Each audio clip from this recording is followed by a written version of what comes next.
Chapter 3, Framing the Lesson. Chapter 3, Framing the Lesson. What is a lesson frame? At its simplest level, a lesson frame represents the beginning and end of a lesson. Executed effectively, it becomes a powerful instructional resource. A lesson frame is made up of two distinct parts. The first part is the daily learning objective. It is a statement of what the student can expect to learn today. The second part is the closing question, product, or task. The closing question, product, or task clearly states how the student will demonstrate his or her understanding of the learning objective for that day.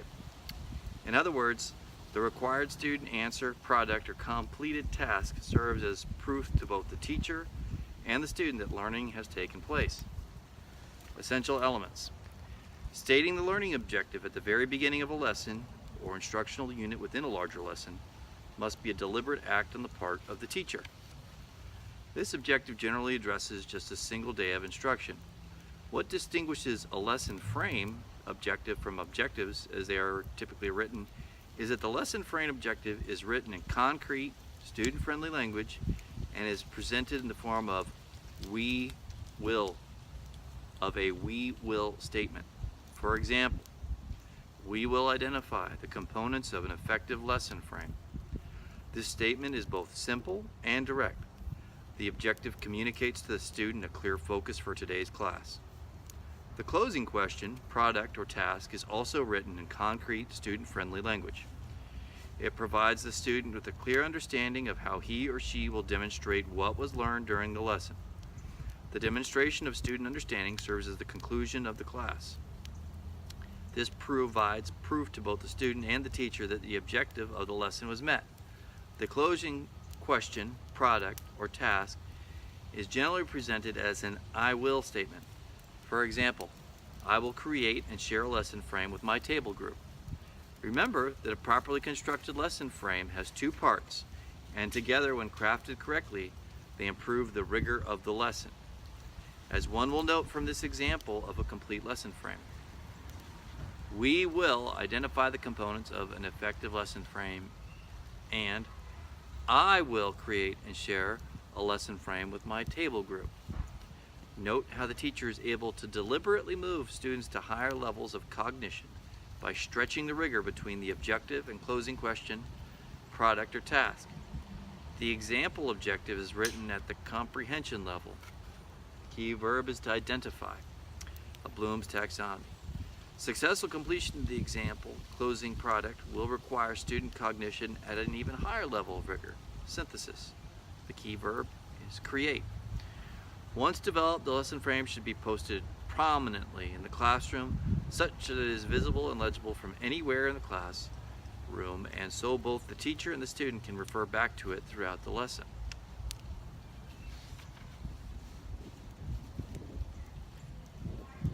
Examples of elementary classroom lesson frames. Actual examples. Language arts, the objective. We will identify the rising action in a work of fiction. The closing task. I will work with a partner to identify and list words that create suspense. Mathematics objective. We will add and subtract decimals. Closing task. I will compute the balance for my teacher's bank account. Science. We will identify natural sources of fresh water. Closing task. I will complete an exit ticket describing the difference between fresh and salt water. Okay. Social studies, an elementary objective. We will discuss the regions of Texas and the products from each region. The closing task. I will identify the most valuable region of Texas and justify my answer. Examples, actual examples of secondary classroom lesson frames. Language arts. We will identify and discuss the themes of Macbeth. The closing task. I will share with my partner which of the Macbeth themes apply in my life and why. Okay, mathematics, secondary. Objective. We will identify the elements of line equations. The closing task. I will write down how I would explain the slope to a family member. Science, objective. We will review lab safety practices and procedures. The closing task. I will create a lab safety mnemonic with my lab partners and share it with the class. Social studies, secondary objective. We will identify and discuss why two important battles became the turning point of the Civil War. Closing task. I will be able to explain why a newspaper would write, "The South will lose the war after these two battles." Instructional filters. Students are bombarded with the constant stream of information that they must rapidly sort, categorize, evaluate, prioritize, and make decisions about based on what is and is not important. In effect, the mind constantly filters new information in its effort to place the information in its proper place. Research indicates that an individual's working memory is limited in what it can track, and so it acts as a sort of spam filter. McCullough and Vogel, 2008. The brain uses these mental filters to determine what to keep and what to discard. One keeps what one thinks is the more important information based on the specifics of the task, i.e., the teacher says, "Students, focus on the red tiles and ignore the rest for now." Or, in the absence of being told what to ignore, by trying to link the task to the pre-existing schemas or mental hooks on which one can attach the newly presented content. In a classroom setting, the effectiveness of individual student mental filters can vary widely. From a content perspective, the effectiveness of mental figures is impacted by such variables as prior academic knowledge, prior academic success, enriched and varied life experiences, motivation, and level of stress, just to name a few. One way to picture the mental filtering process is to think of a classroom with only two students. As the teacher presents the content to both students, one student has some useful mental filters relating to the content. This student can sort the new information into different categories: very useful, possibly useful, and not very useful. With this ability to sort and prioritize information, the student can better track with the teacher and do so for longer periods of time. The other student has few and or ineffective mental filters as they relate to the content. For this student, there is only one category in which to sort the new information: very important. The problem with this is that if everything is equally important, it does not take long for the flow of information to overwhelm the learner. At some point, he or she reaches his or her capacity to process and retain any new information. This is information overload, and when this occurs and the learner is unable to continue tracking with the teacher, and learning effectively stops. As one might surmise, possessing additional and more effective mental filters as they relate to the content provide a significant learning advantage. The socioeconomic factor. Which students possess this learning advantage of prior academic knowledge, prior academic success, and enriched and varied life experiences? In general, these are the more affluent students in a given classroom. This helps explain why socioeconomic status is such a strong predictor of student performance. Students from higher socioeconomic strata, in general, have had a much more enriched childhood than their less affluent peers. They have been read to, talked to, taken places, allowed to play with numerous and more varied toys, etc. They have been exposed to other children who also had an advantage in early life experiences, and thus even their playmates provide additional opportunities to improve existing learning filters or create new ones. The end result is that their life experiences have given them additional filters that impoverished students lack. These initial life experience filters allow the student to follow the teacher more intently and for longer periods of time, which speeds up the process of developing academic-based mental filters. This helps explain why, and data support that students from a higher socioeconomic status have a clear advantage in academic settings, and that poverty is known to have a depressing effect on student achievement. O'Hare, 1998. So how does framing the lesson address this concept of mental filters? It does so in the following way. For the student with weak, ineffective, or non-existent content-related mental filters, the lesson frame serves in its place. When the teacher tells the class, "This is what we will learn today," and this is how you will specifically demonstrate that you learned it, the student can now begin sorting the presented content. The student can process the information in the following manner. This will help me demonstrate. This might help me demonstrate. This is not needed to demonstrate. Using this process, the student can now track with the teacher more effectively and for longer periods of time. Because the lesson frame serves as an external mental filter, it is important that the teacher post it prominently in the classroom and that it remain posted throughout the class period so students can refer to it as needed. The lesson frame is equally helpful to the student with some pre-existing mental filters as it relates to the content. In all likelihood, the pre-existing mental filters are more general in nature. The lesson frame provides a filter that is focused on the critical learning for the day. This allows the higher functioning student to substitute a useful tool with a more effective tool. The end result is not that learning took place, which in this case would have occurred even without the lesson frame, but that higher levels of learning took place, which then sets the stage for subsequent higher levels of learning. Thus, in terms of student performance, the regular and effective use of lesson frames has the very real potential of raising both the floor and ceiling performance levels of a given classroom. The teacher benefits. An effectively framed lesson provides the teacher with a clear and concise statement of the original intent of the lesson design. All subsequent instructional decisions should be made in light of that original intent. Once the teacher is clear on what concepts will be taught and how the student will demonstrate that he or she has learned the concept at the end of the lesson, the process of planning the lesson is significantly streamlined. The teacher simply selects the activities that will move students from the objective to the closing question, product, or task in an effective and efficient manner. A prominently displayed lesson frame often assists teachers during the actual delivery of instruction. Consider the teachable moment.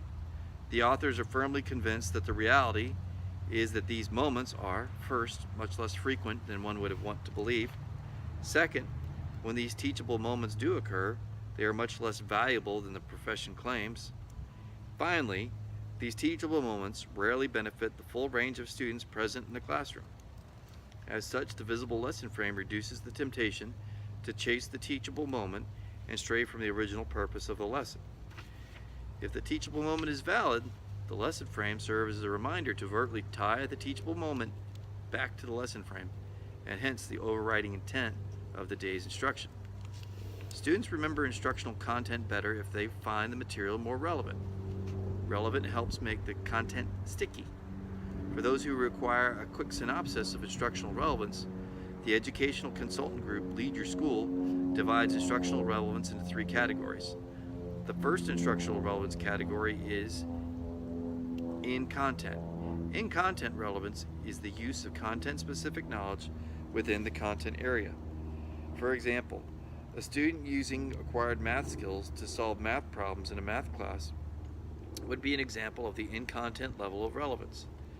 The second instructional relevance category is across content.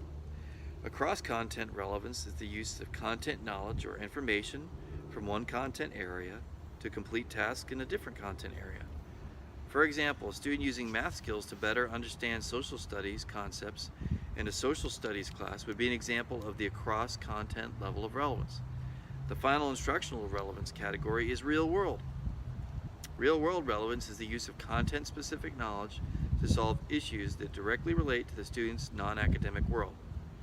For example, a student using math skills to develop a budget for a holiday gift list would be an example of the real-world level of instructional relevance.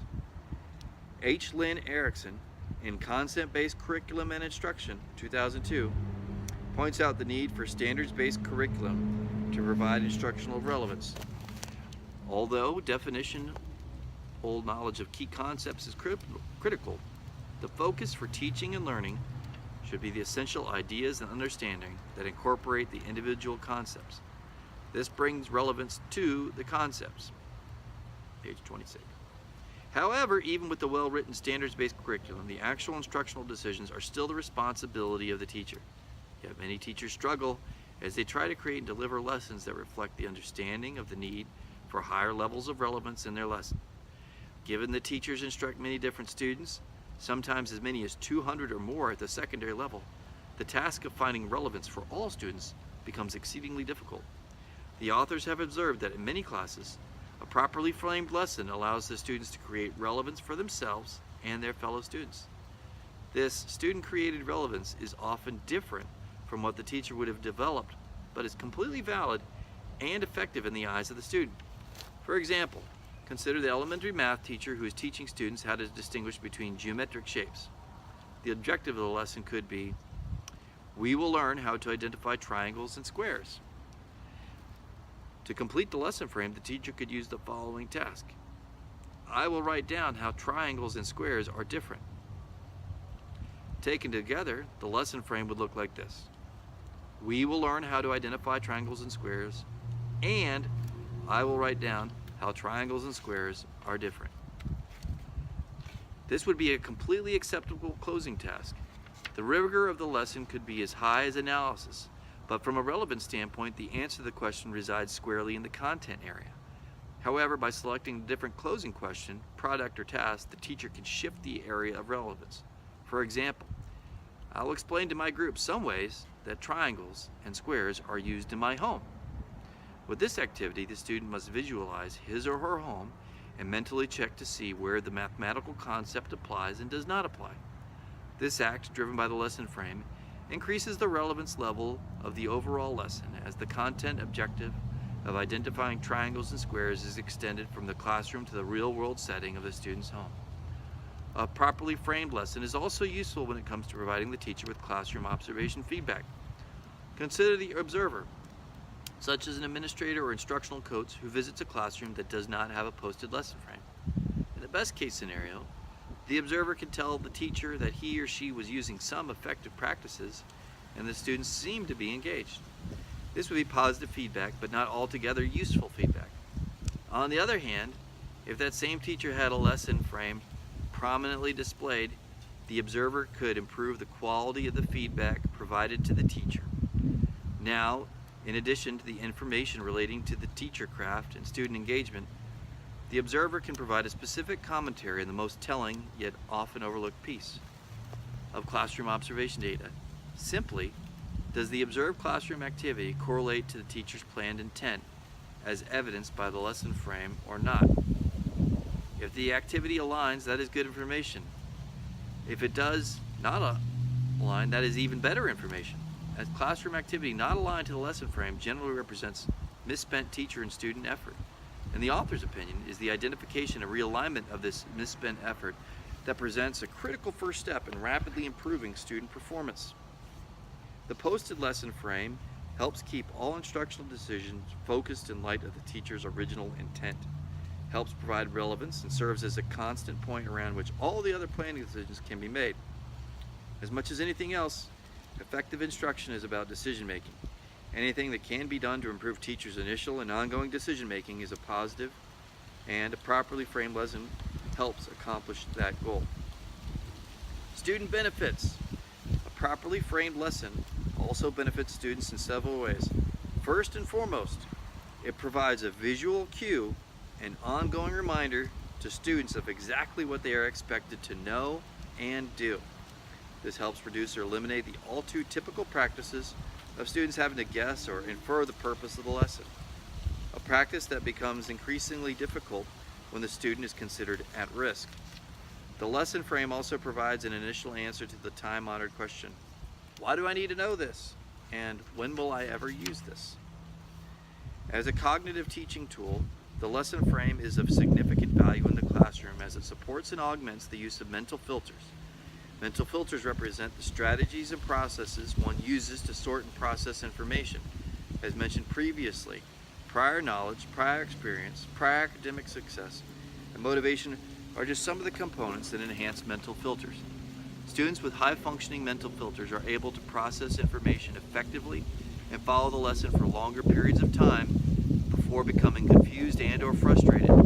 Students with weaker mental filters struggle to process new information and can quickly become confused, frustrated, and in extreme cases, non-compliant and belligerent.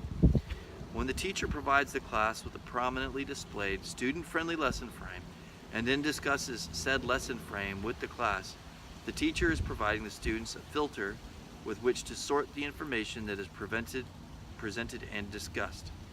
A student with a weak mental filter, as it relates to the content, now has an additional way to sort and process information. Information that helps a student address the closing question, product, or task receives significant attention. Information that does little to address the closing question, product, or task is filtered to receive less attention. The practice of framing the lesson supports students with effective mental filters as it relates to the content. As the content expert, the teacher-created lesson frame pinpoints for the advanced student the information that is critical to the day's learning activity. Thus, the lesson frame provides the struggling student with a tool that makes it possible to keep pace with classroom demands, and the advanced student is provided an improved filter to better focus his or her thinking. There is a final benefit to a prominently displayed, student-friendly lesson frame that is worth mentioning. As the practice becomes a classroom routine, it serves to support both distracted students and students who arrive late for class. Both of these groups of students learn to check the lesson frame in order to quickly integrate themselves into the learning activity, thus making the entire classroom more productive. Putting it all together. When developing a lesson frame, many teachers find the following process to be helpful. Based on the curriculum source, for example, scope and sequence, textbook, etc., the teacher determines the critical concept that students must understand for the lesson to be considered successful. 2. The teacher translates the critical concept into the age-appropriate language of students who will be taught. This is the objective component of the lesson frame. 3. The teacher determines how the student can best demonstrate or prove that he or she understands the critical concept that is to be taught. The student should be able to demonstrate this critical understanding during the last 5 minutes of the class. 4. The teacher translates the student demonstration or proof into the age-appropriate language of the student who will be taught. This is the closing question, product, or task component of the lesson frame. When developing their lesson frames, teachers are encouraged to channel their inner Dr. Seuss and, in a clear and simple manner, just tell students, "Oh, the things we will learn today, and oh, the ways you will show me that you learned it." Finally, as the staff of one school so poetically described it, a great lesson frame is like an Oreo cookie. One cookie is the concrete, student-friendly learning objective. One cookie is the closing question, product, or task. The yummy, creamy filling is all of the great instruction that brings it all together. Without all three components, one does not have an Oreo cookie. With all three, just add milk.